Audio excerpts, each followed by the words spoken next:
ಶ್ರೀ ಗುರುಭ್ಯೋ ನಮಃ. ಅನಧೀತ್ಯ ಮಹಾಭಾಷ್ಯಂ ವ್ಯಾಖ್ಯಾತಂ ಯದನುಗ್ರಹಾತ್ ವಂದೇತಂ ವಿಧಿನಾ ಸತ್ಯನಿಧಿಂ ಸಜ್ಞಾನ ಸಿದ್ಧಯೇ.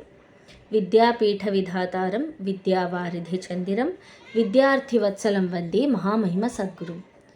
ಶ್ರೀ ಗುರುಭ್ಯೋ ನಮಃ.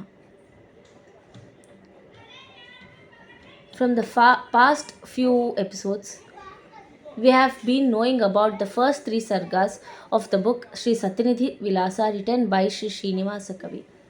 In the previous chapter, that is in the third chapter, we got to know a brief description of each and every yati, starting from Sri Padmanabha Tirtha Swami G to Satyavrata Tirtha Swami G, how they ruled the entire Vedanta Samrajya.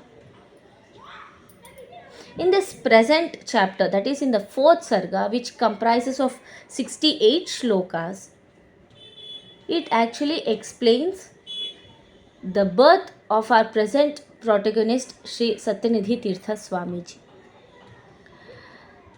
Satyavrata Tirtha Swami Ji, he knew his end was coming near. He was actually in the search of his disciple who was capable enough to rule this entire Vedanta Samrajya. That is not a simple task at all. So Satyavrata Tirtha Swamiji was searching for one such capable disciple. A Brahmin by name Anirudhacharya, he prostrated himself on the holy feet of Sri Satyavrata Tirtha Swamiji.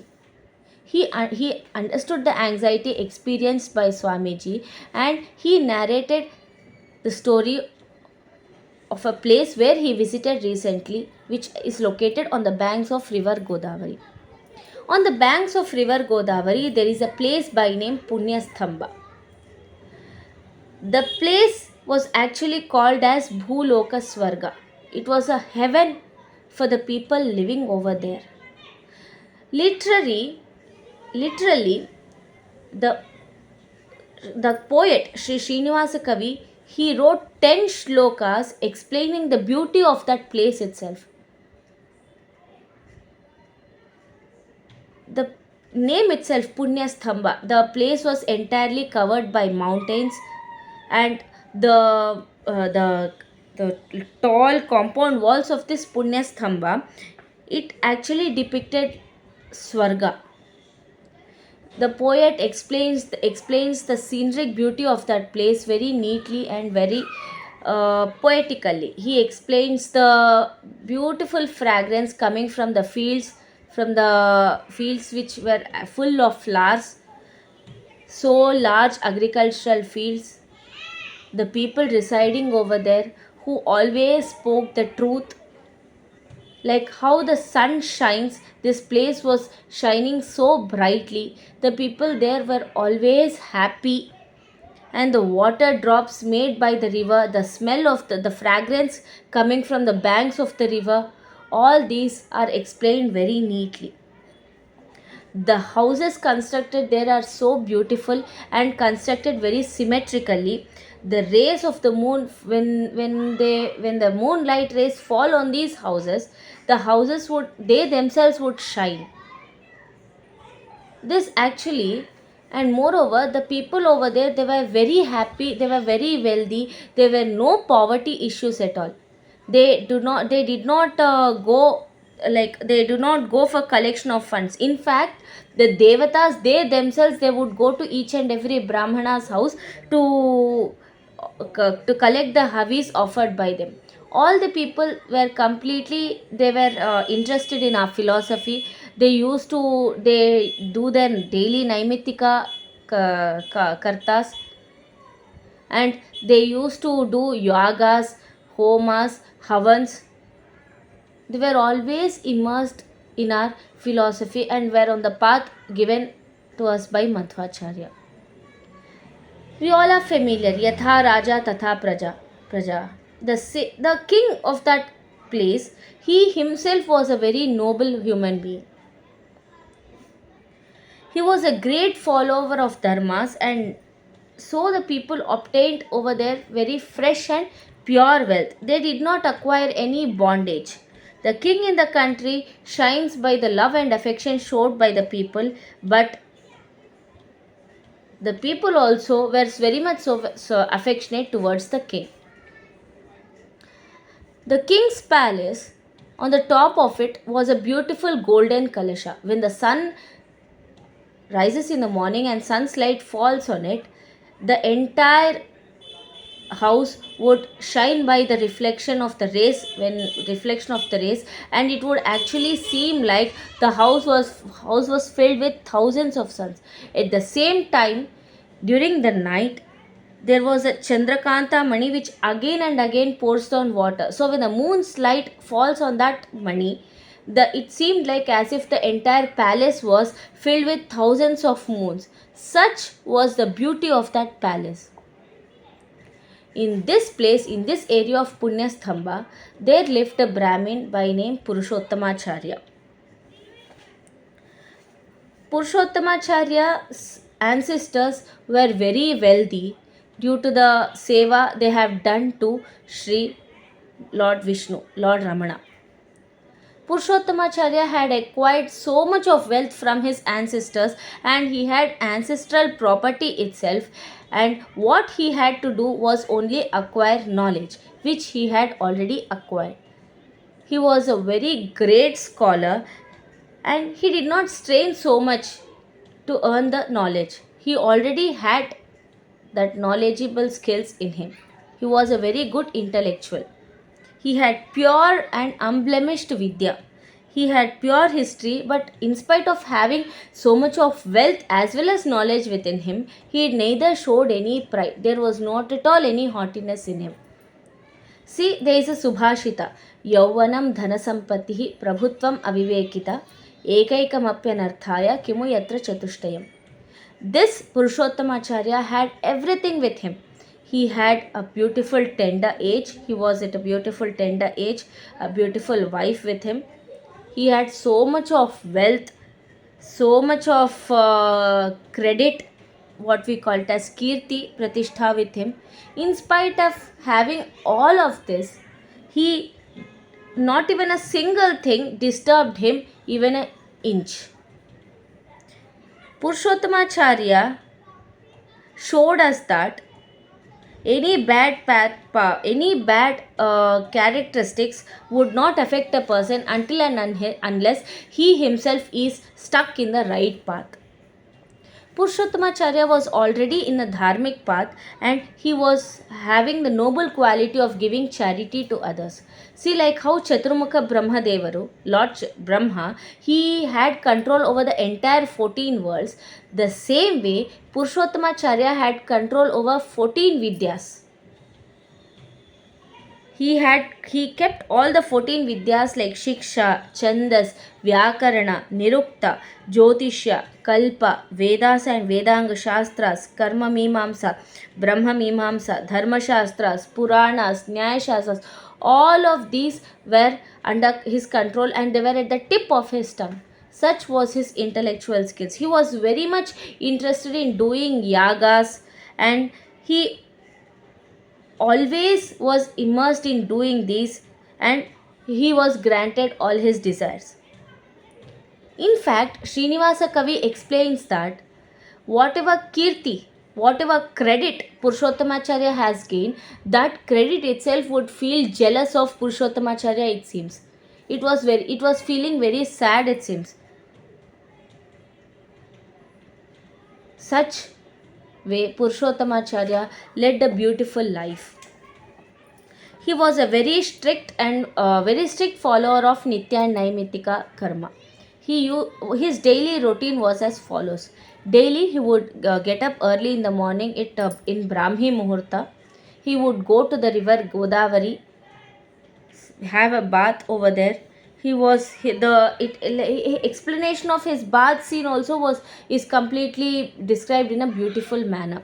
The lotus flowers which are in the river Godavari, it seemed like they felt happy upon the arrival of Purushottamacharya.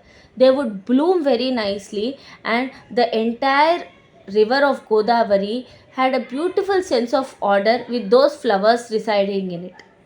In that beautiful smell and good smelling water, Purushottamacharya used to take bath daily. After completing his bath, on the shores, on the sand shore. He sits and he used to do his holy Gayatri Japa again and again. After Gayatri Japa, Purushottamacharya performed Nitya Agnihotra Japa before sunrise. Then he sits on the darbars and he used to do his Brahmanjali, which is a namaskaram, which is a prostration done at the time of Veda reading Kala, the time of reading Vedas. Then Purushottamacharya used to do Vedadhyayana. After all these, he used to do daily Lakshmi Archana. He used to daily do submit Lakshmi Vaksha Archana by water, Gandha, Tulasi, flowers, Dhupa, Deepa, Bali, Naivedyam, and Pranams step by step. This was his daily routine. He started following since his childhood itself. After completing all these, keeping this aside, then he would again start preaching our Dharma philosophy by giving discourses, by conducting debates, participating in debates, and by preaching about our philosophy to one and all. The way he gave knowledge to the people, it seemed like he gave nectar like food to his shishyas and relations. Along with his Dharmapatni by name Satyadevi, Purushottamacharya was leading his life as a unique householder. Purushottamacharya was blessed with each and every kind of wealth. He was missing only one thing in his life, which is lack of Santana Bhagya. So when Purushottamacharya was very much deepened and saddened by this, one day Purushottamacharya had a dream in which Vidyadhish Tirtha Swami G, he himself arrived and said him that said to Purushottamacharya that he would be soon blessed with a child, and that child would reach very great heights in his career, and he would soon become the Peethadipati of this great Uttaradimat Parampara. The next morning, Purushottamacharya shared his dream experience with his wife, and both of them felt extremely happy. And they were very, very much waiting for the good news.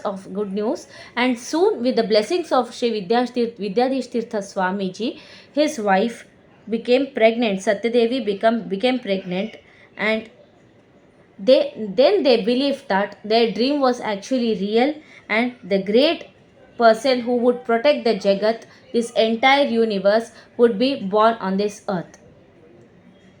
Soon 9 months passed by, and Satyadevi gave birth to a beautiful young boy who was very much handsome, and the qualities of that child is explained very beautifully. The son, who was the main resort of all good qualities, had a very bright charitra, a bright attraction in his eyes. The brightness was actually equivalent to that of sun. Belonging to very popular and famous clan, he had a very attractive deha, which was wonderful in all aspects. When Satyadevi delivered the male child, it seemed like all the directions became bright. The Paravadis group actually felt some sort of miserability in them. Here, the Paravadis became miserable. At the same time, on the other hand, the parents, Purushottamacharya and Satyadevi, felt that all their miseries have completely vanished by the birth of this child. Purushottamacharya, in that Putrotsava, he gave in charity everything. He donated so much of wealth, gems, clothes, and whatever to all the Brahmins. Only two things he couldn't donate. One is his tapashakti, another thing is his fame and reputation, which has come due to his knowledgeable skills. These two couldn't be given back, but remaining everything he donated in charity to Brahmins. Purushottamacharya was a supreme pandit. At the same time, he experienced extreme happiness, which he had got from the birth of his child. Slowly, the child grew, and they did Namkarana function to they did the Namkarana function to him. They named the child as Raghunatha. When Raghunatha, he became a toddler. He started walking. The leelas he had exhibited brought extreme happiness to the couple more and more. Mother Satyadevi felt extremely happy by seeing his son who was playing. They hadn't experienced this since the past few years. People also who heard about the sweet and attractive child, they came in large numbers to see the child. They all felt like it was like divine nectar. The boy was so beautiful, and boy looked like a new Manmatha. Now he surpassed his boyhood and he came to a tender age, and he was completely eligible for his Upanayana. As the saying goes, Vasante Brahmana Mupanayite. It means that it is a Vedic mandate, which means that Vasanta Kala is most auspicious for a child to be done Upanayana. So Purushottamacharya, the father of Raghunatha, saw the growing son and his vast tejas and his extraordinary buddhi, and he decided that let the Vasanta Kala arrive, let the spring season arrive, and he would conduct his thread ceremony of his son. The arrival of Vasantakala was indicated by the sound of of the music by the birds, by the chirping of birds. There is a blow of mild wind. The Vasantakala, the spring season is ready and steady for the arrival, and literally in the next few shlokas, the happiness which is brought by this spring season is explained very deliberately. How each and every the birds actually they become happy, the trees start leaves of the trees they start growing, birds start chirping, couples they feel very much happy by the pleasant weather. How it brings happiness to each and every living being on this earth. Slowly Vasanta Kala arrived, the spring season arrived, and Purushottamacharya, who knew that his son was eligible for Upanayanam, he conducted his thread ceremony very grandly. He invited Pandits, his relatives from all over the country. He gave in huge amounts of money, grains, everything to the Brahmanas. Many Purushottamacharya for this festival, his wealth, he knew that the festival was performed. For all the Pandits, he gave abundant of dakshina, and for other people, he gave many pure and rich food with ghee and sweet. At the time of Upanayana, not only the thread ceremony was being conducted at one place, at the other place the sabhas were conducted, the discourses were conducted, many cultural debates were conducted, and all the Pandits were extremely happy with this ceremony conducted by Purushottamacharya. Purushottamacharya, who was very much well versed in this Shastras, performed thread ceremony for his son with all the happiness at the proper time as suggested by the astrologers, Puranikas, in a very supreme muhurta. His son was already very much inherent by his Tejas Rupa. With the function of this Upanayanam, his attraction has enhanced more. He became more handsome, and more Tejas Shakti was seen in the eyes of Raghunatha. See, Purushottamacharya, he actually is like an ocean with gunas. He was an ocean of gunas. He made all the relatives very happy. Son Raghunatha was like the sun. Brahmanas were like clouds. Brahmanas, what they received was as like water. The rain itself brings kirti and credit. So from this ocean of Purushottamacharya, this Surya through him, the son Raghunatha, the Brahmana clouds received puja water, that is dakshina, and in this Jagat, always this rain of credit pours down continuously. Popular clouds from the ocean through this Surya takes the water, then gives us rain. Brahmanas always had kirti in their speciality. This way, in brief, Sri Srinivasa Kavi explained the. See, when we come to the poetical skills, he explained the beauty of this Punya Stambha. He explained the time of the spring season. He explained the credit, the kirti which Purushottamacharya had in a beautiful manner, in a completely detailed and brief manner. By the birth of this child, the entire community of people, they were very much happy.